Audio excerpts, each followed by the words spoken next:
ఆదివాసీల హక్కులు, భూమి అస్తిత్వానికి రక్షణగా నిలిచిన చట్టాలు క్రమంగా కనుమరుగవుతున్నాయనే ఆందోళన గిరిజన వర్గాల్లో వ్యక్తమవుతోంది. రాజ్యాంగం కల్పించిన హక్కులను, ఆదివాసీ ప్రాంతాల రక్షణ కోసం రూపొందించిన చట్టాలను పాలకులు పక్కదో పట్టిస్తున్నారని గిరిజన నాయకులు తీవ్రంగా ఆరోపిస్తున్నారు. నాడు జీవో 3, నేడు 109 సెక్షన్ల విషయంలో ప్రభుత్వాల వైఖరి ఆదివాసీల హక్కులను ప్రశ్నార్థకంగా చేస్తోందని వారు మండిపడుతున్నారు. 5వ షెడ్యూల్ ప్రాంతాల్లో గిరిజనుల భూమి హక్కులు, స్వయం పాలనకు రాజ్యాంగ పరిరక్షణ ఉన్నప్పటికీ వాటిని సమర్థవంతంగా అమలు చేయడంలో ప్రభుత్వాలు విఫలమవుతున్నాయని విమర్శించారు. చట్టాలను బలహీనపరిచే ప్రయత్నాలు కొనసాగితే రానున్న ఎన్నికల్లో గిరిజనులంతా ఏకమై తమ ఓటు హక్కుతో పాలకులకు తగిన బుద్ధి చెప్తారని తెలంగాణ భూమిపుత్ర ఆదివాసీ సంఘం రాష్ట్ర అధ్యక్షులు పూనం రామచంద్రరావు హెచ్చరించారు. ఆదివాసీ హక్కుల పరిరక్షణ కోసం తమ పోరాటం నిరంతరం కొనసాగుతుందని, రాజ్యాంగ హక్కులను కాపాడుకునేందుకు గిరిజన సమాజం ఐక్యంగా ఉద్యమించాలని ఆయన పిలుపునిచ్చారు.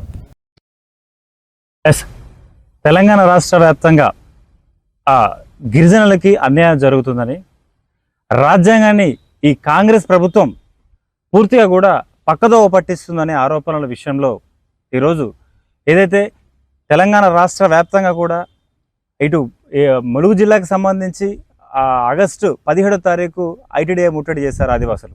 అలాగే ఇప్పుడు తెలంగాణకు సంబంధించి అన్ని జిల్లాల్లో కూడా ఇటు భద్రాచలం కావచ్చు, ఇటు మహబూబాద్ కావచ్చు, అలాగే అన్ని జిల్లాల్లో కూడా ఈరోజు ఆదివాసులంతా కూడా ఇల్లు, వాకిలి, గొడ్డు, గోమ అన్నీ వదిలేసి ఉద్యమ పట్టడానికి గల కారణం ఏంటి?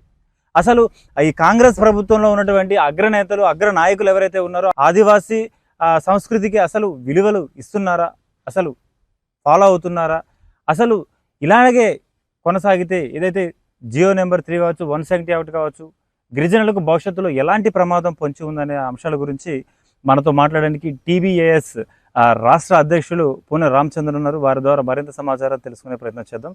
నమస్తే అండి రామచంద్రరావు గారు. నా పేరు పూనం రామచంద్రరావు. తెలంగాణ భూమిపుత్ర ఆదివాసీ సంఘం రాష్ట్ర అధ్యక్షులుగా పనిచేస్తూ ఉన్నాం.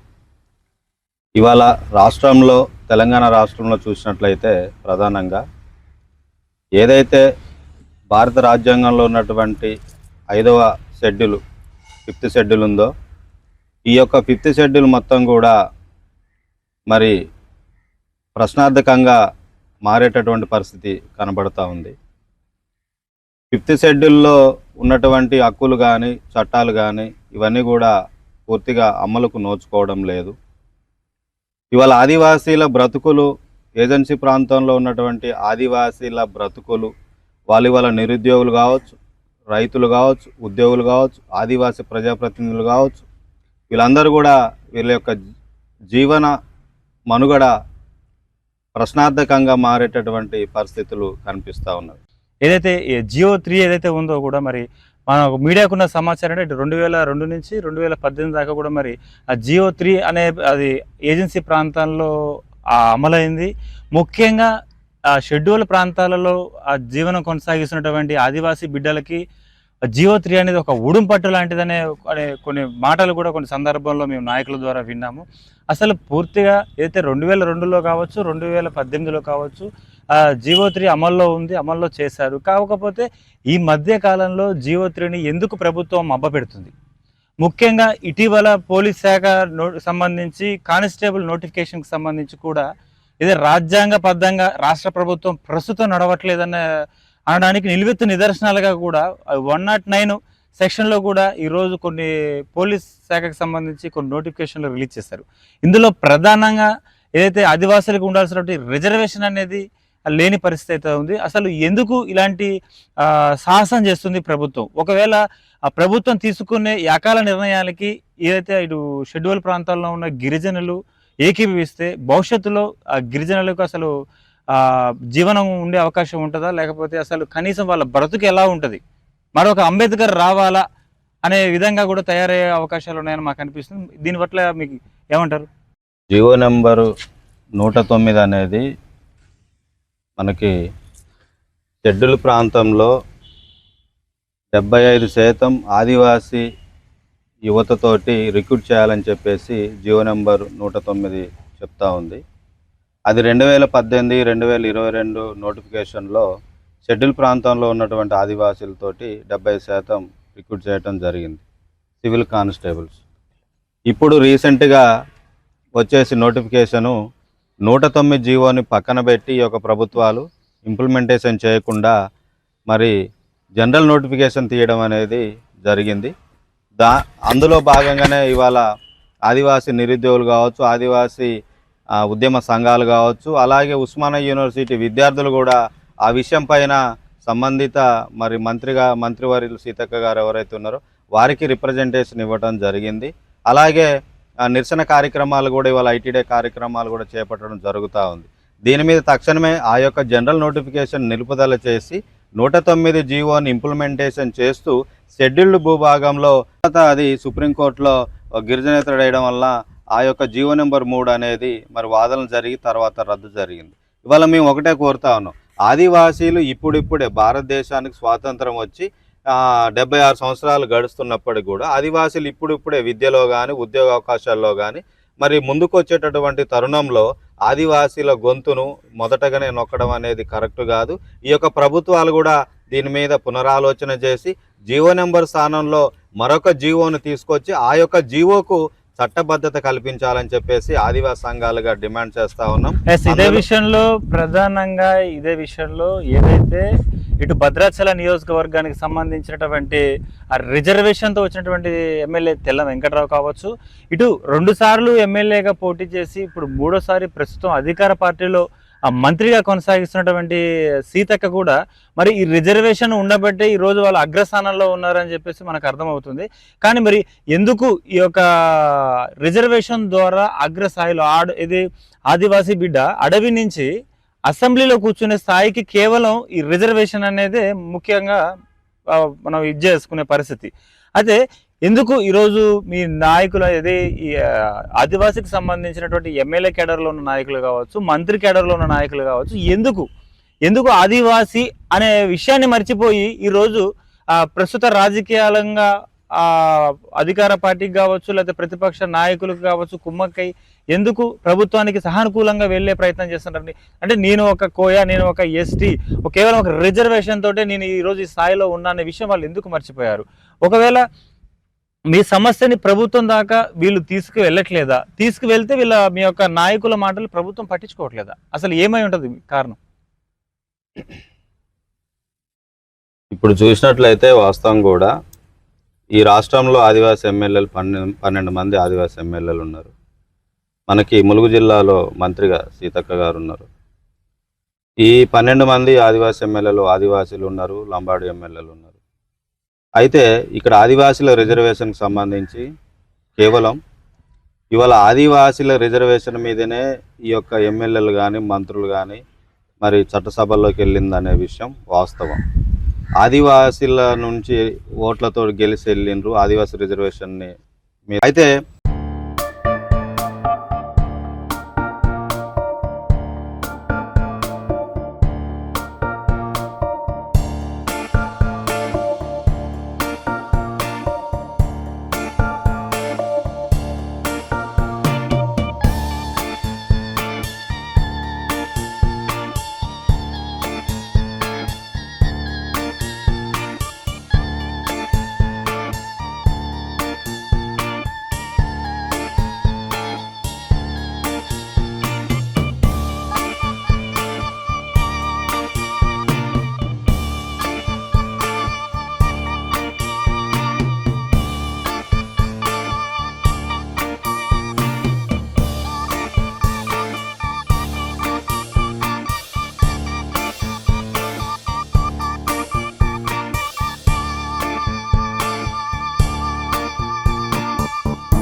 బీఆర్ఎస్ ఓట్లతో గెలిచినటువంటి అదంటే మరి కేవలం అధికారం కోసం, అధికార దాహం అనుకోవచ్చు, అధికారం కోసం అనుకోవచ్చు, లేదా ప్రజలకి సేవ చేసే ఆలోచన అయి ఉండొచ్చు.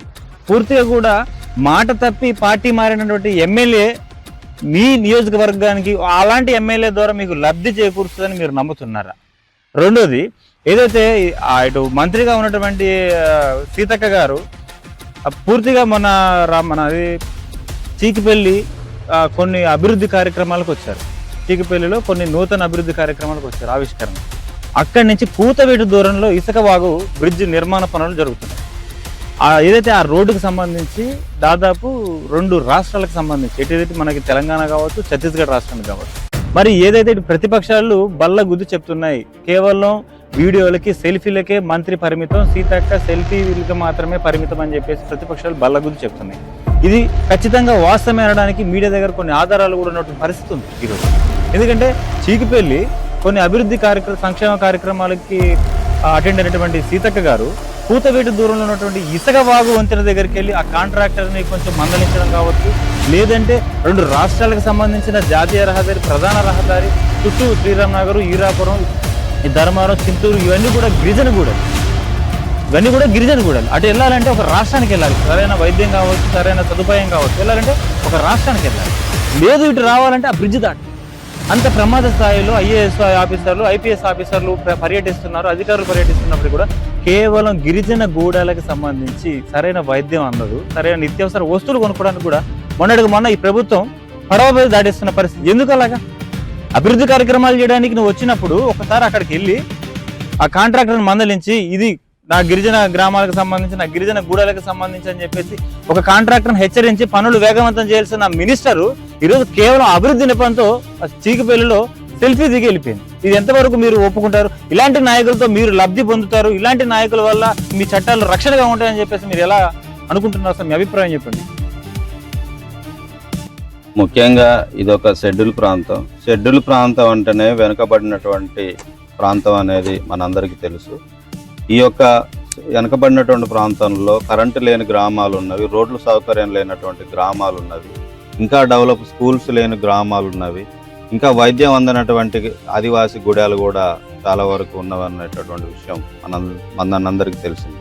అయితే దీనికి ప్రధానంగా ప్రభుత్వ యంత్రాంగం కానీ, అధికార యంత్రాంగం కానీ ఆదివాసీలను డెవలప్ చేయాల్సినటువంటి అవసరం ఉంది. ఆదివాసీల అభివృద్ధికి నిధులు కేటాయించి వాళ్ళు అధికార యంత్రాంగం చర్యలు తీసుకొని ఆదివాసీల యొక్క సమస్యలు, గుడాల్లో ఉన్నటువంటి సమస్యలు, ఈ రోడ్లు కావచ్చు, ఈ వంతెనలు కావచ్చు, ఇవాళ వాస్తవంగా ఇసుక వాగు చాలా ప్రాబ్లం అయింది. అక్కడ గోదావరి ఇవాళ ఆదివాసీలకు 5th షెడ్యూల్లో ప్రత్యేకమైనటువంటి పాలన ఉంది. ఈ యొక్క పాలనలో ఆదివాసీలకు ప్రత్యేకమైనటువంటి హక్కులు ఉన్నవి. ఈ హక్కులు ఎంతవరకు అమలు అవుతా ఉన్నవి అనేది మాత్రం ఇవాళ ప్రభుత్వం కానీ, ఎమ్మెల్యేలు కానీ, మంత్రులు కానీ వీళ్ళెవరు కూడా ఈ హక్కుల విషయంలో, ఆదివాసీల చట్టాల విషయంలో చొరవ తీసుకొని మరి సమీక్షించినటువంటి పరిస్థితి లేదు. అందులో ముఖ్యంగా మనం చూసినట్లయితే ఇవాళ ఐటీడీలో పాలక మండలి సమావేశం పెట్టి సుమారుగా 6 సంవత్సరాలు అవుతా ఉంది. 6 సంవత్సరాలు బీఆర్ఎస్ హయాంలో ఒకసారి నడిచింది, ఆ తర్వాత మళ్ళీ పెట్టలేదు. కాంగ్రెస్ వచ్చి వాళ్ళ 3 సంవత్సరాలు నడుస్తూ ఉంది. 3 సంవత్సరాలుగా 6 నెలలకు పెట్టాల్సిన సమావేశాన్ని వాళ్ళ 3 సంవత్సరాలు నడుస్తూ ఉంటాయి. ట్రైబల్ డెవలప్మెంట్ మీద, వాళ్ళ నిధులు, వాళ్ళ సంక్షేమ పథకాల మీద, వాళ్ళ అభివృద్ధి మీద ఇప్పటివరకు ఐటీడీలో పాలక మండలి సమావేశం జరగలేదు. అంటే ప్రభుత్వం ఆదివాసీల పట్ల ఏ విధమైనటువంటి వైఖరితోటి ఉంది అనేది ఇక్కడే ఐటీడీలో పాలక మండలి సమావేశం నిర్వహించలేదు అంటే ఇక్కడే కనిపిస్తూ ఉంది. ప్రభుత్వం పూర్తిగా కూడా ఆదివాసీలను నిర్లక్ష్యం చేస్తూ ఉంది అనేది ముమ్మాటికి 100 పాళ్ళు వాస్తవం. ఇవాళ ఆదివాసీ సమస్యలే కాదు, ఇవాళ ఆదివాసీ గ్రామాలలో వైద్యం అందట్లేదు, మౌలిక సదుపాయాలు లేవు, విద్య లేదు, ఉపాధి లేదు, ఇవాళ రిక్రూట్మెంట్ లేదు. ఇవాళ ఈ ఉద్యోగ రిక్రూట్మెంట్ జనరల్ తీస్తూ ఉన్నారు, ఇందులో అన్యాయం జరుగుతూ ఉందని ఇవాళ విద్యార్థులందరూ కొట్లాడుతూ ఉంటే కూడా ప్రభుత్వం మొద్దు నిద్రపోతూ ఉంది. ఇవాళ ఆదివాసీలకు న్యాయం చేసే పరిస్థితి కనిపించడం లేదు. కాబట్టి మేము ఒకటే చెప్తా ఉన్నాం, ఇవాళ ప్రభుత్వం ఎప్పుడైతే ఆదివాసీలను నిర్లక్ష్యం చేస్తుందో దాని మూల్యం ఖచ్చితంగా రాబోయే రోజుల్లో ప్రభుత్వం చెల్లించక తప్పదు. లేదా ప్రభుత్వం ఇకనే మొద్దు నిద్ర వీడి ఆదివాసీల పక్షాన మరి న్యాయం చేసే విధంగా ఆలోచన చేస్తే ఆదివాసీలు ఇకనైనా ఆలోచన చేస్తారు. మరి అటువంటి ఆలోచన చేయకుండా ప్రభుత్వం ఇదే వైఖరితో కనుక వ్యవహరిస్తే తప్పకుండా దాని మూల్యం చెల్లిస్తుందని చెప్పి తెలియజేస్తా ఉంది. ఇదే విషయంలో ఏదైతే ఇటు కేంద్ర ప్రభుత్వంతో మమేకమై రాష్ట్ర ప్రభుత్వం కూడా కేవలం కర్రెగుట్టలలో ఆ కొంత ఏరియాల్లో అటు ఇప్పటికే మనకి మీడియా పరంగా వినపడుతున్న ఆరోపణలు అంటే మైనింగ్ నడుస్తుందన్న కొన్ని ఆరోపణలు వస్తున్నాయి. పూర్తిగా ఇక్కడ షెడ్యూల్ ప్రాంతంలో ఉన్నటువంటి వనరులు ఏదైతే ఉన్నాయో కూడా వాటన్నిటిని కూడా ఇతర దేశ వాళ్ళకు పట్టం కట్టే ప్రయత్నం మోదీ చేస్తున్నాడు అని చెప్పేసి ఇప్పటికే సోషల్ మీడియాలో ఎన్నో కథనాలు మనం విన్నాం. ప్రస్తుతం ఏదైతే ఆ కర్రెగుట్టలకు సంబంధించినటువంటి కొంత ప్రాంతాన్ని శుభ్రం చేసి అక్కడ ఉన్నటువంటి కొన్ని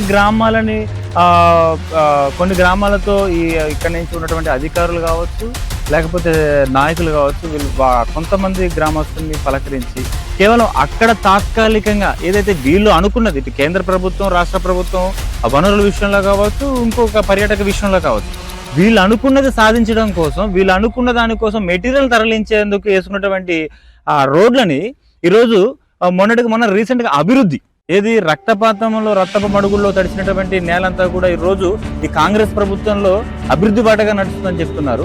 కేవలం మీరు కొంత ప్రాంతాన్ని క్లియర్ చేసిన 4 రోడ్లకి అలాగా మీరు అభివృద్ధి బాట నడుస్తుంటే మరి తెలంగాణ రాష్ట్రంలో భద్రాచలం నుంచి ఛత్తీస్గఢ్ దాకా మరి ఈ జగన్నాథపురం దాకా కూడా అసలు రోడ్డే లేని పరిస్థితి కదా.